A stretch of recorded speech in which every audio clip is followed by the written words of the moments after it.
यह कहानी है दैत्य दंबकासुर और महान राजा विक्रमादित्य की। दंबकासुर एक ऐसा दैत्य था जो जवान और सुंदर औरतों को अपनी गुफा में उठा ले जाता, उनके साथ खेलता। जब उसका उनसे मन भर जाता तो वह उनकी जीवन लीला समाप्त कर देता। वो जिस भी राज्य में जाता त्राही मचा देता। कोई भी राजा या अन्य शूरवीर योद्धा उसका कुछ नहीं बिगाड़ पाते, क्योंकि दैत्य दंबकासुर को देवताओं से वरदान प्राप्त था कि उसे बल से नहीं बल्कि बुद्धि से मारा जा सकता है। जो कोई भी उसे बल से मारने का प्रयास करेगा वो पत्थर का हो जाएगा। दंबकासुर की मौत का रहस्य छुपा था उसकी 7 गुत्थियों में, यानी उसके 7 सवालों में। पर उसके साथ युद्ध करने वाले किसी भी राजा या शूरवीर को यह रहस्य मालूम नहीं था। इसलिए जब भी कोई उसके पाप कृत्य से दुखी हो उसके पास जाकर उस पर हमला करता तो देवताओं के वरदान स्वरूप वह पत्थर का हो जाता। हर तरफ दंबकासुर का कहर मचा हुआ था। पत्थर का हो जाने के भय से कोई भी उसे रोकने का प्रयास नहीं करता। पर कहते हैं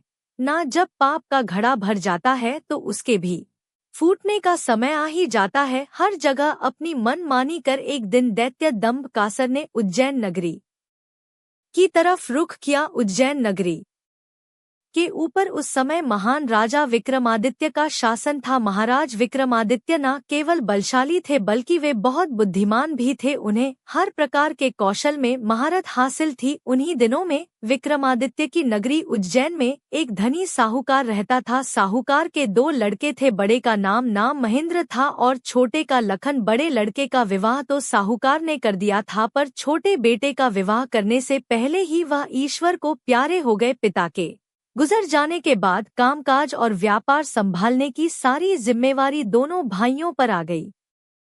दोनों भाई दिल लगाकर कारोबार संभालने में लग गए। दोनों भाई जब काम कर शाम को घर आते तो दरवाजे पर खड़ी महेंद्र की पत्नी अपने पति को दाएं हाथ से लोटा भरकर पानी देती और बाएं हाथ से अपने देवर लखन को। एक दिन लखन ने सोचा, भाभी हर रोज मुझे बाएं हाथ से पानी पीने को देती है, आज मैं उनके दाएं हाथ से पानी पीऊंगा। शाम को जब दोनों भाई काम से लौटे तो लखन अपनी भाभी के बाएं हाथ से पानी पीने के लिए अपने खड़े होने के स्थान को अब आगे क्या होगा देखने के लिए सब्सक्राइब करें और लाइक जरूर करना।